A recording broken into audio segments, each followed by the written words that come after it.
Bismillahirrahmanirrahim. Assalamualaikum warahmatullahi wabarakatuh. Tuan-tuan, puan-puan, saudara-saudari sekalian.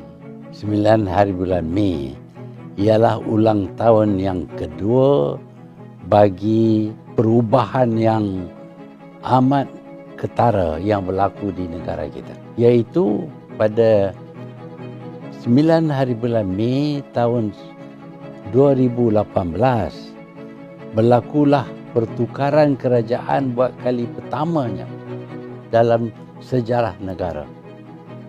Sebelum itu tidak ada pertukaran kerajaan selama 60 tahun. Tetapi pada hari itu Parti Barisan Nasional kalah dan diganti dengan Pakatan Harapan.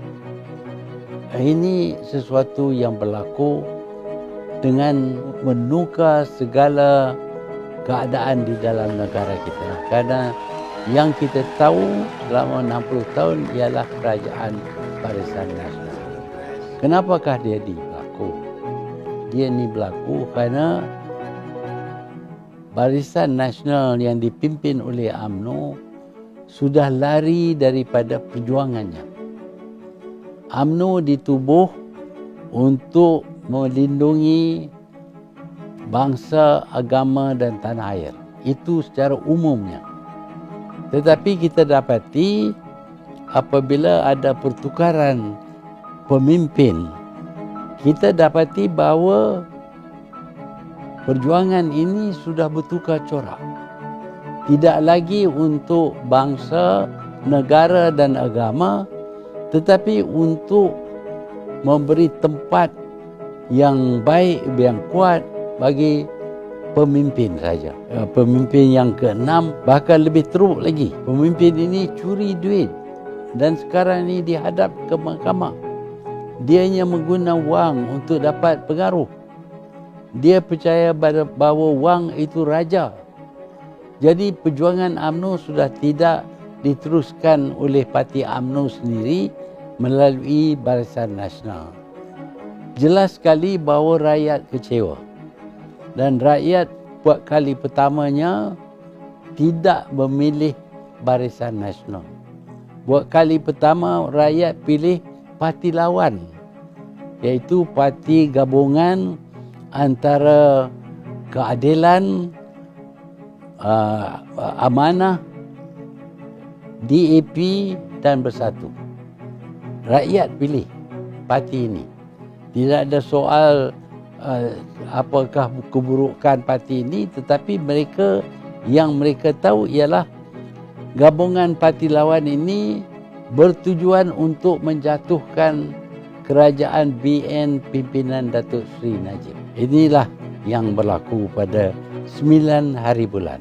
Dan Pakatan Harapan pun mengambil alih menubuh kerajaan lengkap dengan kabinet dan menteri-menteri, timbalan menteri, dan kita juga buang banyak daripada pegawai yang terlibat dengan rasuah.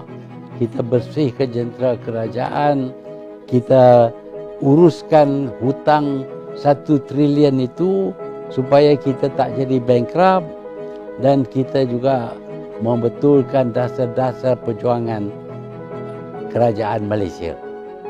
Itu yang dilakukan. Tetapi dalam pada itu, apabila Najib dihadapkan ke mahkamah, dituduh dengan berpuluh tuduhan kesalahan. Tetapi walaupun dia ada kes yang perlu dia jawab, tetapi mahkamah membenarkan dia ikat bil dengan bayaran saya ingat 1 million, dan dia bebas ke mana-mana. Dia bebas berjalan, berucap, kempen dan sebagainya. Tak ada satu sekatan pun terhadap dirinya selain daripada tidak boleh keluar daripada negara. Dia mesti ada dalam negara. Ini layanan ini berlainan daripada apa yang dikenakan kepada orang-orang yang ditangkap di zaman Najib. Syafi'i Abdal, seorang daripada bekas menteri ditangkap dan dipaksa memakai baju oranye dan terpaksa tidur dalam lokap atas lantai. 8 hari dia tidur atas lantai. Akhirnya tidak ada tuduhan apa-apa. Ditangkap begitu saja. Tetapi Najib bebas, boleh berkempen, dan entah macam mana orang ramai percaya apa yang diperkatakan oleh Najib, iaitu dia adalah bos, dia adalah pemimpin, dan pemimpin boleh buat saja. Sehingga ada perkataan yang dikeluarkan, iaitu itu bos, apa nak malu? Kalau bos curi pun tak malu. Jadi tak ada apalah. Jadi ada orang yang terus sokong Najib. Itu dia berada dalam parti yang kalah lah. Jadi dia cuba memperkenalkan apa yang dikatakan Kerajaan Melayu Islam. Dulu tak pernah cakap pasal ini. Sekarang ini dia cadang untuk mengadakan Kerajaan Melayu Islam. Dan kerajaan ini berbeza dengan Pakatan Harapan, kerana ada orang bukan Islam dalam Pakatan Harapan, khususnya DAP. Jadi DAP ini dikatakan akan menghancurkan orang Melayu kalau mereka berada dalam kerajaan. Sebab itu mereka perlu dikalahkan dengan cara mengalahkan Pakatan Harapan. Ialah akhirnya ada orang daripada Bersatu sendiri yang sanggup sokong Datuk Seri Najib, yang sanggup untuk bekerjasama dengan Datuk Seri Najib. Dengan itu Bersatu ini berpecah. Sebahagian percaya bahawa kita keluar daripada Pakatan Harapan dan kita bersama dengan Datuk Seri Najib. Dan jatuhlah Pakatan Harapan dan tertubuhlah kerajaan yang kadang-kadang dikenali sebagai Perikatan Nasional, PN, Perikatan Nasional. Hari ini kita diberitahu oleh UMNO bahawa tidak pernah mereka janji untuk ada satu coalition bersama dengan Bersatu. Mereka hanya sokong Muhyiddin sebagai Perdana Menteri, guna untuk menjatuhkan Kerajaan Pakatan Harapan. Itulah sahaja sokongan yang diberi. Gunanya sokongan ini secara individu. UMNO tidak sokong. UMNO sendirinya mempunyai pendirian lain, iaitu mereka tidak ada dalam Perikatan Nasional ini, dan Perikatan Nasional ini tidak wujud sama sekali, tidak pun didaftar. Jadi saya hairanlah apa dianya kerajaan Muhyiddin ini. Kalau nak kata kerajaan Perikatan Nasional tidak ada. Tetapi kalau kita dapati dalam mesyuarat Dewan, tidak ada sokongan majoriti, bermakna dia tidak berhak menjadi Perdana Menteri. Untuk elak daripada itu, dia tidak benarkan kita mesyuarat dan buat mesyuarat 1 hari saja, tak bagi bawa usul. Jadi ini menyekat proses demokrasi. Biasanya kalau seseorang itu dilantik sebagai Perdana Menteri, dia dilantik oleh raja yang percaya bahawa dia mempunyai sokongan majoriti daripada wakil rakyat. Saya berpendapat bahawa demokrasi kita ni terhakis. Demokrasi bermakna rakyat yang menentukan nasib mereka melalui pelantikan wakil-wakil mereka, dan wakil-wakil mereka lah yang akan tentukan sama ada seseorang itu dipilih menjadi Perdana Menteri ataupun tidak. Tetapi dengan tidak adanya mesyuarat, Dewan tidak boleh menentukan kedudukan Tan Sri Muhyiddin. Ini tidak demokratik. Kalau dahulu kerajaan Najib dikatakan kerajaan pencuri, kleptokrasi. Kerajaan Muhyiddin ini yang tidak memberi peluang kita berbahas dalam parlimen, bukan lagi kerajaan demokratik, tetapi separuh dictatorship. Inilah yang dilakukan secara tidak langsung. Saya harap rakyat faham apa yang berlaku.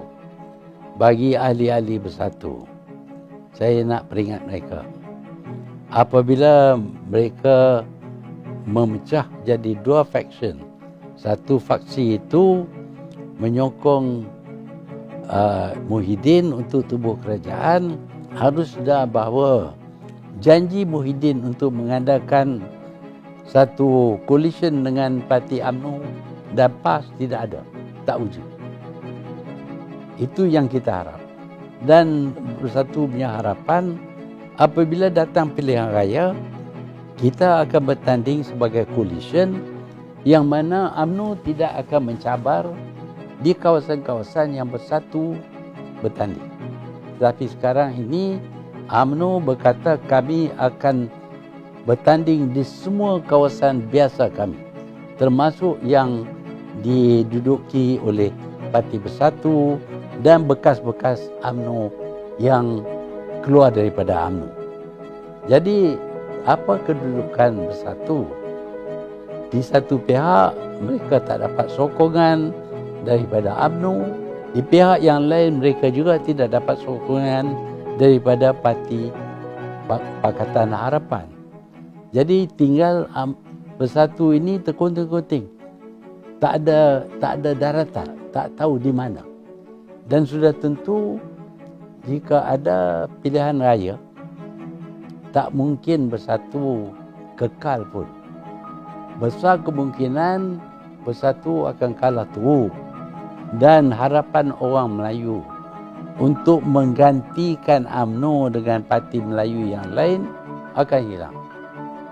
Kita harus ingat, kita tubuh Bersatu bukan sebagai parti campuran seperti yang parti-parti yang lain.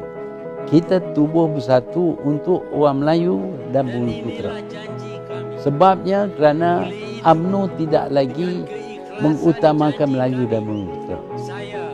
Itu sebabnya yang kita tubuh Bersatu. Dan kalau kita hapuskan Bersatu, dan ini besar kemungkinan kerana tindakan UMNO, maka akan hilanglah Parti Melayu yang berhasrat untuk berjuang untuk bangsa, untuk negara, untuk agama. Kerana UMNO tidak lagi. UMNO berjuang sekarang ini untuk menyelamatkan Datuk Seri Najib. Itu saja. Tetapi kita terjebak kerana tidak diberitahu bahawa sebenarnya tidak ada perikatan. Saya harap pada hari ulang tahun yang kedua ini, ahli-ahli Bersatu fikir dengan mendalam. Apakah sebabnya mereka menyertai Bersatu? Mereka menyertai Bersatu kerana mereka sudah tidak percaya lagi kepada UMNO. Tetapi sekarang ini mereka dirangkum masuk dengan cara yang tidak betul, dengan penipuan, supaya UMNO sekarang ini menjadi sebahagian daripada kerajaan dengan pengaruh-pengaruh tertentu.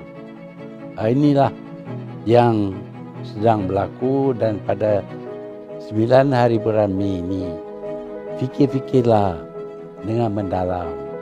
Ya, kita patut setia kepada orang itu dan orang ini, tetapi jangan setia kepada pemimpin saja.